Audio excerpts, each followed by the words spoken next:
Welcome to Office Hours. We're bypassing the generic advice and going straight to the source, interviewing titans of academia and the industry to bridge the gap between financial theory and ruthless execution.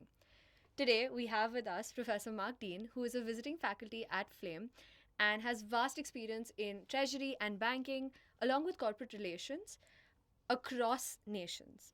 Started his early career with State Bank of India, and I'm thrilled to bring to you, in a nutshell, some of the very interesting conversations I've had with him. My first question to you is when we're talking about reinsurance, which is something that we discussed a lot in class, Yes. I would like to understand what and how these global giants like Swiss or Munich Re, any of these, act as central banks of the insurance world. Yeah. Now, it's an interesting point you brought up about equating them to central banks Okay. of the insurance world. We know already, like in India, for example, you have the IRDAI, which is the regulatory authority for the insurance sector. But the important role that reinsurers play cannot be, let's say, understated. Okay. They have a very crucial role to play in the growth and expansion of the insurance industry by virtue of their presence in the entire ecosystem of insurance. So, when we consider looking at it, let's say, from the perspective of a policyholder, Okay. all they know is the insurance company with whom they are interacting. Right. They have no clue as to who's behind them or if there's anybody behind them. This is something that only people in the insurance sector would Right. be naturally aware of. Okay. And the benefit of having a reinsurer having your back, if I may use that analogy, is that in case of any problems, there is somebody there to back you up when it comes to claim settlements. And you say that a lot of companies and people don't know about this backside Yeah, support. exactly. I mean, the average individual, let's say even in India, forget anybody anywhere else in the world, they know that I am a policyholder. I mean, I want a policy, and this company seems to be a good fit for me. Their office is nearby. I can approach them anytime. I don't know the background of it. Correct. The insurance company has given me a policy, given me a cover, explained certain points to me. Yeah. So I'm satisfied with that. The point of having reinsurers in the picture is one, it enables insurance companies individually to go after more business. Okay. They share the premium. There's a formula which they use that varies depending. And by sharing the premium, they're also sharing the risk. I see. That is the basic thing. So the risk on a particular policyholder, and more importantly, on a group of policyholders with similar characteristics, Yeah. becomes very crucial for an insurance company. By passing on part of the premium, yes, they have foregone some of their premium income, if you may call it that Yeah. way, but they've also passed on part of the risk. In case of a downside, what happens then? They pay out as being the upfront thing, but they get compensated by the fact that the reinsurer is behind them to take up part of that burden. Okay. And this is very important when it comes to class claims, massive claims coming out of, say, some natural disaster. Yeah. Like we had some few years ago, Uttarakhand, the floods. What happened there? Jammu and Kashmir, similar land, natural events, Natural events. catastrophes. Events The- we had no control over. Also Kerala, the monsoons. Now what happens here is that the companies are faced with massive claims from a multitude of people. And to pay out all of this at one go is Is naturally a difficult. challenge. Has the black swan event of the COVID-19 pandemic permanently changed how we calculate the scope for growth in insurance? And are we still using outdated models for how we calculate health or how to price life in the life insurance space? Yes, the COVID-19 pandemic was genuinely a wake-up call for those who survived it. Okay. We feel very sorry for the millions who lost their lives in that process. Yes. But when we look at insurance in the context of that black swan event, which it genuinely was, Yes. we see up to that point in time, the major area of general insurance was focused on motor insurance. You know that motor insurance is compulsory. You buy a vehicle, You have to take the have to have insurance. insurance cover. You don't need to have health insurance cover. That was the thinking people had. Yeah. And so what happened was when this pandemic hit, families were bankrupted, just Okay. looking after their family members who fell sick because of COVID, and they were wiped out, many of them. But those who had some health insurance to some extent you could say that they were protected. It is not that they've got rupee for rupee compensation. Of course. But the fact remains is that they got the cover, and this was a wake-up call for the public, for the insurance sector, that we need to focus more on developing health insurance. That was one crucial development. I think the understanding also came from seeing how much of the insurance helped soften the blow. Yeah. Everyone felt the blow, Yes. with health insurance being a very important part of that entire pandemic. But I think it softened the blow and people started realizing more, as you mentioned, rightly mentioned. Yes.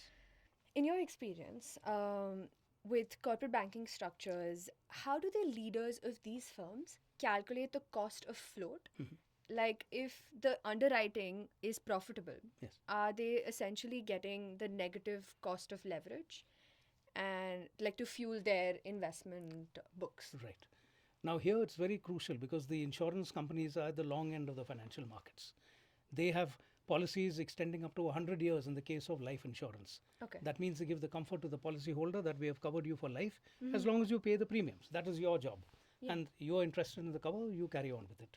We will also give you the benefit of bonus elements on that policy as long as it's paid out. Now, what happens with this money? Okay. That is the crucial issue. Yeah. And the float factor that is involved in this. They can invest these monies in the money markets, in the financial markets. In fact, for example, the LIC is one of the largest supporters of the government borrowing program. They also called upon at certain times to invest in other investment avenues. Because they continue to receive this money, not just them, but so many other private entities are there. So, is it profitable for them? How often are the payouts going to take place? Okay. This is a crucial point.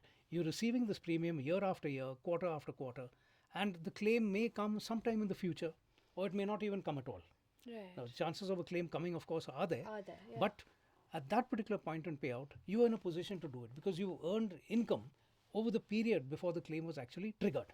Right. This is the thing. Now, And you've already deployed a lot of the assets or a lot of the cash, as they would say, float You've in various yes, ways. yes. Yeah. Because now if you take the analogy of the banking sector, even the banks enjoy float funds. Yeah.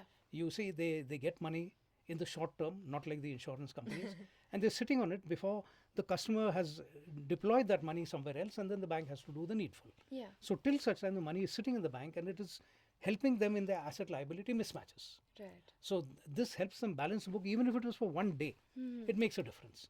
The interest income is covered. They are looked after on that particular parameter. So here in the insurance sector, playing the long game, they know they're continuing to get these premiums, and the claim will be won sometime in the future. Is it profitable for them? That depends on the money market rates, the interest rates in the market. If there is volatility, and if they are caught napping in a way with some black swan event which makes the investment non-profitable, then the cost will come. It is like borrowing money and paying some rate of interest on that. But otherwise, the float is usually in the favor of the insurance company. And I'm assuming that these companies have like major stress testing methods to make sure that if there is a black swan crisis, and I'm assuming they've also learned a lot from the pandemic and from various other events that have happened. I'm sure they have guardrails in place to make sure that they don't go on the negatives of their investment. Exactly. But then, like you very correctly said, Kopal, the black swan events, the recent events in the Middle East are another black swan of their own. Yes. One of the first items that was voiced by people who are aware of this and who know what happened was to do with marine insurance. Yeah. Forget anything else. Marine insurance was the first thing that came into the picture, with the Strait of Hormuz being the choke point for oil and other such products that come out of that region. Lloyd's of London, for example, they're very watchful about this. Okay. Messages were sent out. I've read reports, and that is why I mentioned their name. Of course. But they said messages were sent out that insurance companies involved in the area of marine insurance would be holding back any vessel or any company sending their ships into this danger zone. There's no cover for them. You're going at your own risk, because the risk premium is very high. They said, okay, we might cover you for the risk, but you have to pay us this upfront. Now, who will do it?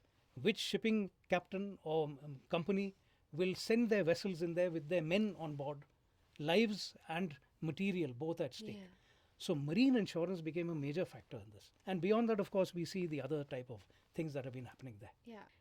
What is that unfair advantage that allows a bank with a strong insurance subsidiary Yes. to outcompete everybody else? Especially now that, like you mentioned, even with the Black Swan event happening right now. How do these banks who have these subsidiaries just differentiate themselves? In a way, you could say they have built up this in-house knowledge. Okay. It is understandable that an insurance unit or arm within the umbrella of a bank, like you have so many banks in India which have a separate insurance entity in them. I mean, we can name several of them: SBI Insurance, HDFC, and the rest of them, ICICI, Lombard. So what happens in these and many other cases, all cases I would say, is that they have this in-house knowledge, they have professionals with them. They are aware of the risks, and they are also aware that there may be customers among their client base who would be insurance, in favor of getting some insurance. That is why you see bank assurance growing the way it has in the last decade or so. What is bank assurance? It is basically an insurance, a guy from the insurance department maybe, or if it's a smaller bank, it doesn't have its own insurance arm. It ties up with an insurer outside. General insurance and life insurance, they'll set up their desks in the banking halls of the bigger branches and sell insurance products. Yeah. This is where it happens. And then as a result of this, bank employees also, they get their training in this. At least that's what a visionary bank would do. Yeah. Train your guys up on insurance as well. Don't be with the blinkers of only banking. That makes so much sense. Yeah. So we're in a generation where AI has taken over almost every aspect of every conversation. So it's right for me to also ask a question on that. AI can now predict risk better than any human with a spreadsheet. Yes. But the industry faces a massive skepticism gap where regarding the claim settlements or the mis-selling aspect of insurance. So my question is, does the hyper personalization of insurance actually help the transparency, or does it give the firm a sort of black box to hide behind when a claim is made? Yeah, these are excellent questions, because when it comes to human beings, you have the accountability aspect. How will you hold a machine accountable? What punishment will you give him? Will you pull the plug and say you're finished and you're there? With human beings, the accountability factor is there. It's not necessarily a nice thing, but it has to be there. People need to know their jobs and to do them well. Right. So how would you hold a machine to account? This is a very crucial thing. Fine, I do agree with you that AI has streamlined so many things, has made things very crystal clear. But ultimately, when we come to this particular aspect, the presence of a human being is very essential. We've also, I read a report recently about is AI replacing the actuary? Now, who's an actuary? I think I've seen this. We've seen this, yeah. Yes. And it's playing out, and maybe it's becoming a threat to the actual human actuaries in the market. But yet, we should not sort of underestimate human instinct. The way you can, with a gut feel, perhaps difficult to actually say whether that's accurate or not, but the gut feel, an individual who has been in that market, in that area for years together, has built up and should not be underestimated. So a human actuary has a major role to play. They may bring in certain subjective aspects which a machine will not. The machine can do better. The machine will do it in a very clinical fashion. Oh, okay. That is the difference, yes. Yeah. So that is somewhere we need to look at the guardrails as far as this is concerned. So how do we build a brand that is algorithmically sharp but ethically sound? Yeah. Because like you said, right, there are always going to be parts of the business that a human has to do. Yeah. Because then ethically, morally, a lot of other aspects come into it. Correct. So how do you do that? Now that is, it's something that we are still grappling with. We are trying to find a final, I don't know if there ever will be a final solution to that, but we're trying to streamline things to give the clarity to the role of AI alongside people, and how can they work together for the betterment of the customers, how do they work for the betterment of the companies, and to make sure that everything is fairly and done in a very transparent manner. Actually, when we look at the larger picture of the insurance sector, the skepticism in the minds of many people, do I really need insurance, is a question which people have asked. Yeah. And whether it has to do with life insurance or health insurance, people continue to ask these questions. And I think there was a mention made about mis-selling of products. Yeah. That is very central to the insurance sector, Okay. as it is to some other sectors as well. Whether it is to the capital markets, the Right. mutual fund industry, or even banking. So mis-selling is a major challenge for the regulator. Adding on to the previous question, as someone who is building a career in finance, Yeah. and say I'm also talking about someone who is trying to build a career in insurance or Yeah. banking, Yeah. how do you build your skill set in a sector that's becoming so purely algorithmic?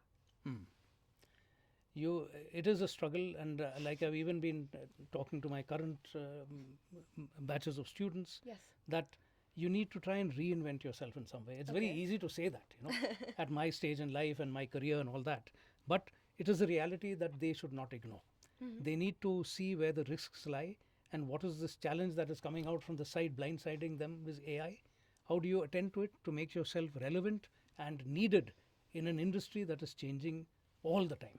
Absolutely. So, how do you upskill yourself? What are the new learnings that you need to acquire for yourself to make yourself competently a competent part of a company, and that you can't be disposed of easily? So, this constant learning is very much there. It may be a burden, I agree.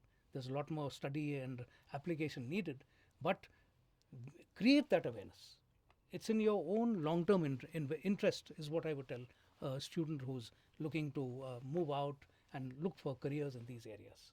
So, when a black swan event, Yeah. say for example, hits India at some point in the next few years, or maybe in this year Yeah. itself, what is the technical mechanism that allows a local insurer to stay solvent throughout this global risk sharing that happens? Right. Now, this is something that they would need to prepare for. They would need to look at their client base, the type of cover that they're offering for what type of policies. Where are the risks as of now?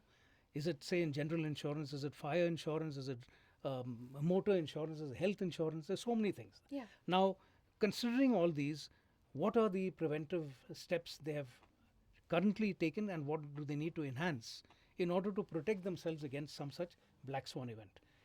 Especially like in the health sector, we had the pandemic to learn from. What have we done after that?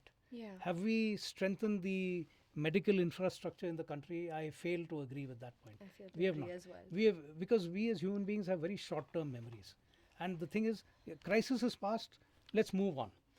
This is something that insurance companies have to be very mindful of, Yeah. and ignore that temptation to forget about it. Absolutely. Move on and prepare for something worse that may come up in the future.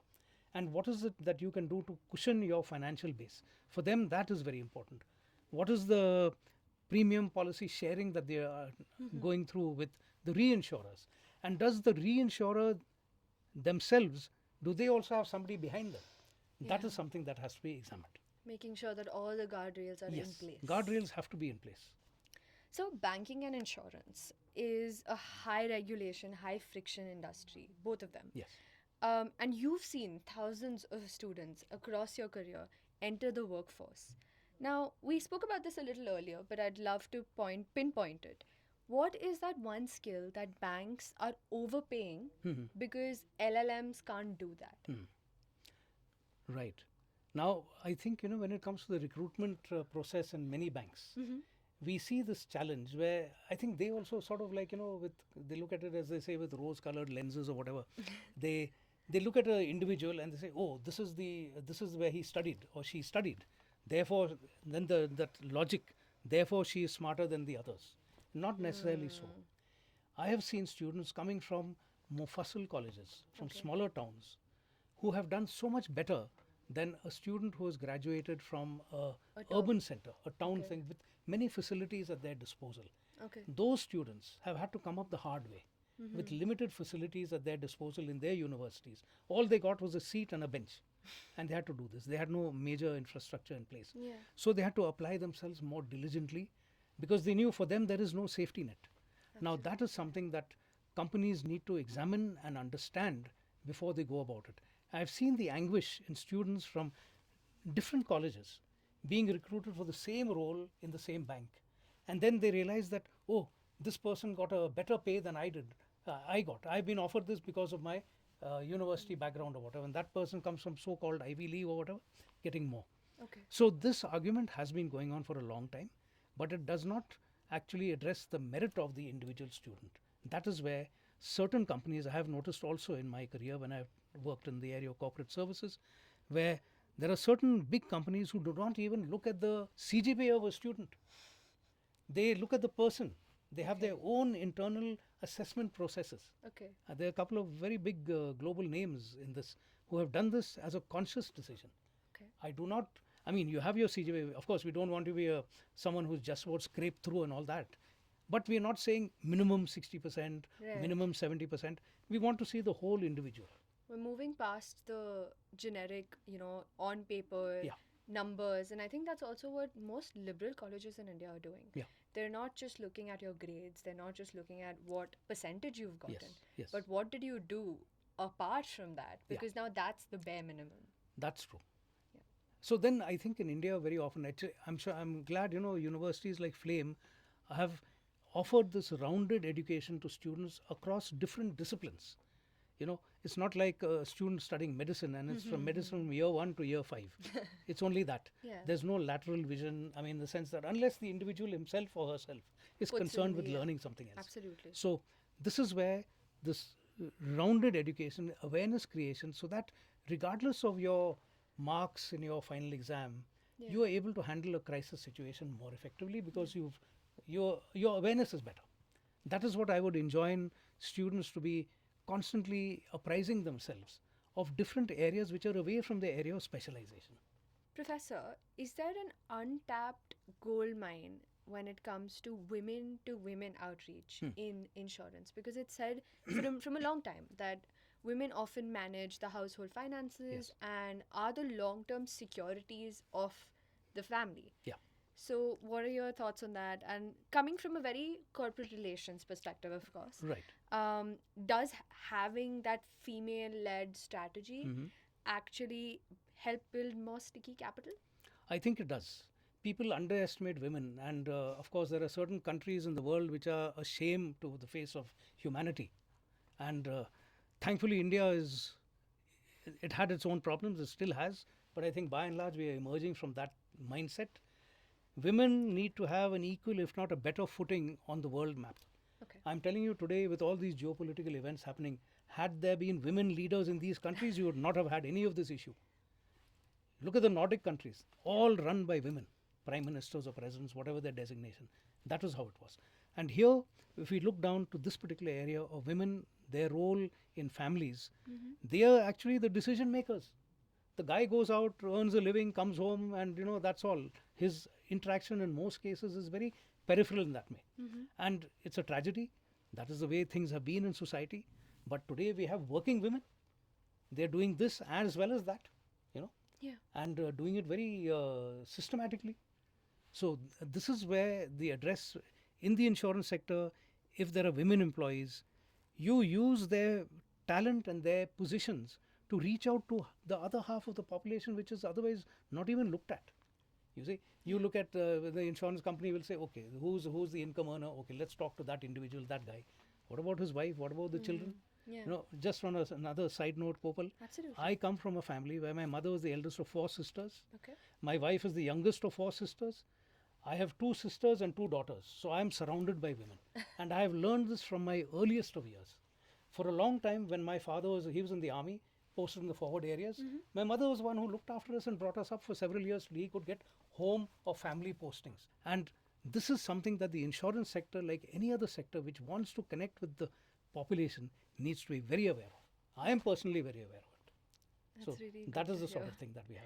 No, I absolutely agree with you. In fact, I've recently been reading a lot about this, and just to give you a statistic, less than 10% of decision-making roles at the top are women, which means that out of 10, Yeah. 9 are men. Yes. And I know this is unfair, but beyond unfair, it's actually a big missed opportunity to have better decision making and a better infrastructure, because if women are at the top, women problems at the bottom also get solved in some Absolutely. capacity. Absolutely. I have the example, there was a former chairman of State Bank of India. She changed the entire outlook on certain aspects of the banking operations. Right. She brought in improvements in maternity leave And if it so happened that the couple were both in the same bank, both in Okay. SBI, what would happen? The impersonal approach of HR. The wife will be in Bhopal and the husband will be in Patna. So she said nothing doing. So these improvements, they post them in the same place. Of course, by rules, you cannot have them in the same department. That is Yeah. a no-no.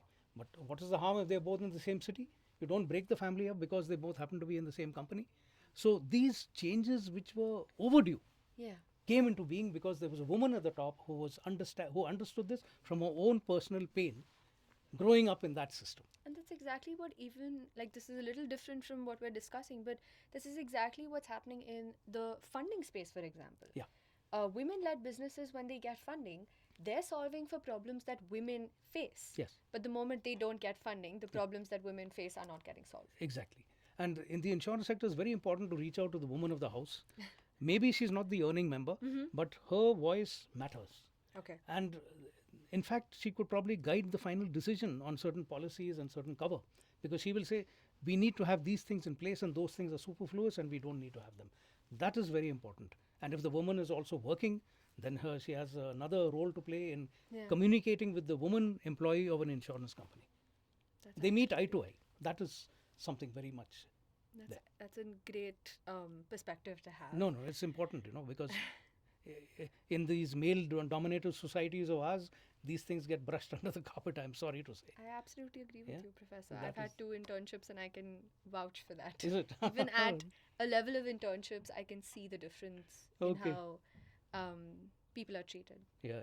So that's actually why I want to make sure that people don't feel scared to be Yeah. part of this industry. Yes, that's the thing, because there is that the feeling, it's grown through centuries, maybe whatever, but that women have to work harder to run in the same place in order to prove themselves. Why is that so? Just because of gender? Can they not make decisions better or as well as a man? But this bias that has been in place for a long time, Needs that to is be what needs broken. to be broken completely. Absolutely. And shatter the glass ceiling in a very convincing manner. You do have cases of women at the top, as you say, but it's a fraction. Definitely. Professor, my next question is more centric to careers. Yep. So, what is that one silent reason that a student with a perfect GPA, Yes. a certification, say a CFA Level 1 also, doesn't get an offer from a top tier bank? What could that one reason be? And not a reason that you could directly see on their resume, for example. Exactly. This comes down to the concern to the individual in question. Okay. The resume, the CGPA, everything is there for the interview board to see, and there are no doubts about it. It's Yeah. all clear. But what is the individual behind those numbers? That is what they want to see. They want to see if that person is the right fit. They've got all the academic accolades. Everything is there in place. No question, no complaint. But the individual per se, will they be a right fit for us? Is there something in attitude that needs to be seen? That is where the perspective, the objectives of all these things, these are what should I call it, like the soft skills, which Yeah. cannot be pinned down or Pinpointed. quantified. Yeah. Those are very, very crucial when you make a decision about employing somebody or sending them an offer letter. That is in the negotiation skills, of course, but the main thing is, do you identify the right person for your company? That makes sense. That is something that even these toppers need to work on for themselves if they want to make a success. Definitely. That well-rounded perspective Yeah, you were talking about. absolutely. Professor, you have overseen corporate relations before, and most students are just happy to get an offer letter at this point. Yes. But for someone looking to build that self-made wealth in their life, and the first contract is a very important negotiation for that person. Right. So in 2026, what are the non-salary levers that you can negotiate as a businesswoman, as an ambitious woman? Yeah. And how does that link? Is it performance-linked bonuses? Is it relocation equity maybe? Or is it just direct exposure in the investment committee, for example? Right. Yeah. Now, these are very interesting because they have nothing to do with money. Exactly. They are for your overall holistic growth in a particular career that you are interested in growing in and proceeding in. Yes. Number one is the type of opportunities the company will offer you. Okay. By way of growth opportunities, the chance to learn laterally from other functions in the organization. You can, an individual can easily ask, okay, I'm looking at a particular role in this function, but will it open opportunities for me to sort of move into another function altogether to learn more about how the company works? Okay. And there are progressive companies which have done this. Because I've interacted with people, and in my own career, the way we moved around, it was like today I'm handling credit. I'm doing agricultural banking. For several years in my early career, I was doing agri banking, Yeah. which is you interacted with some of the best people on earth, which were the villagers, the clear, honest guys. You'll find sharp chaps there also, but by and large, clear, honest people without guile, I might say. You learn from them, and then from there you suddenly move into corporate banking. And in my case, I moved into Treasury, which Yeah. also gave me the opportunity of working overseas, both with SBI and with another bank I joined later. It was a different world altogether, far removed from agri banking. Yeah. But the opportunities which I got, or maybe I reached out to, helped me build up this sort of thing. And this is what any person looking at a future growth in a company should in some way bring up in an interview. What are the other growth opportunities that you That can I offer could me? take Can I move from here to there? Absolutely. That is the thing. No, that's actually a really good piece of advice because most of our audience and most of the people watching probably have either started a job or Yeah. are going to be starting a role for the first time. Yes. So it's very important for them to see Yes. where that company is going to take them in their own personal goals as Very well. true. This brings me to another, just in case there's time. I've had interactions with so many students over these years where a company comes to campus and says we are offering these particular, let's say for example it's a sales or marketing role. Automatic reaction will be, I don't want sales or marketing, it's not, I want to do investment banking. Okay, cool, that's fine, it's an ambition that you have, but should that prevent you from entering this company at this particular point? And I've had occasion to tell many of them, and there may be a disagreement on that, but it's not that you will be a salesperson for the rest of your life. You get in there, you make yourself known and recognized, and the opportunities will open up You internally. use that network to Get into it. ahead. Yeah. And I've recently, just last week, I was talking to some student who had an internship offer. I told her, please, once you join that company, it's only for 8 weeks, try and network, As meet much as people possible. in other departments, and keep pestering them with questions. I said, there's nothing like a stupid question. Anything, because you're a student, you want to learn, and people are good. By and large, they will not throw you out or say, oh, Yeah. I don't have the time. They will spare time for you. You be honest in your query, and that's all that matters. No, and I've seen this firsthand. I did it myself in my previous internship. I made sure that every cabin that was there Yeah. on that floor was where I knocked at least once Wonderful. and asked for a conversation, maybe just for 5 minutes, 10 Wonderful. minutes. But it may not have led to anything else, but it still gave me that identity capital Yes. to have that conversation Exactly. and to not be nervous Yes. about Yes. asking a question, no matter how small or big Yes, it is. yes. So No, definitely. as you said about nervousness, many people are scared to stand up in front of a crowd and talk. Yeah. Last week again, there was another student who said, we had these group presentations going, and she tells me that I have never spoken in front of, I'm very nervous. I don't know how. I said, relax. You're fine. You've got your group friends with Yeah, you. yeah. You'll go through. And ultimately, she did such a wonderful job. So after the thing, I said, what happened to you? Proof of work. So that's a proof of work. She was very pleased. I said, it's just a bit of confidence building. Takes time. And it takes time. I mean, it's all part of the learning. Absolutely. I could not agree more. Yeah. Thank you so much. In concluding thoughts, Yes. is there anything that you would like to tell the audience and me Mm-hmm. about building a career in finance? And is there anything specific that you could highlight that no one tells you about building a career in finance? Okay. Now, first of all, you need to have that inner clarity in yourself that this is the area that I would look for. Okay. I would not recommend somebody going straight into a particular narrow area of specialization, ignoring everything else around you, because you never know where the opportunities will come up. When I joined the bank at the first time, I didn't even know what was Treasury. Somebody said there are, I remember somebody telling me there are vacancies for dealers. And the only thing I could think of was a petroleum dealer. I said, what is a dealer in a bank? That was my level of ignorance. But then as we spoke to people, learned about it, we realized the potential that is there. So if we grow and develop and keep our minds open, that's the thing. Keep an open mind for all these opportunities. This is what I would enjoin on anybody, so that you never know where the opportunity will just open up on their own. And if you project a positive image about yourself, build up that aura, your seniors will look at you in a different way. They will say, here's someone we can depend on. Absolutely. And you might feel, oh, I've been burdened with extra assignments. Take it. This is the age. I know of cases of students who've done that and have profited by it. No, I have profited from it too. I remember for your course as well, when we had to write a paper or something, Yeah. I've always tried to go a little above Yeah.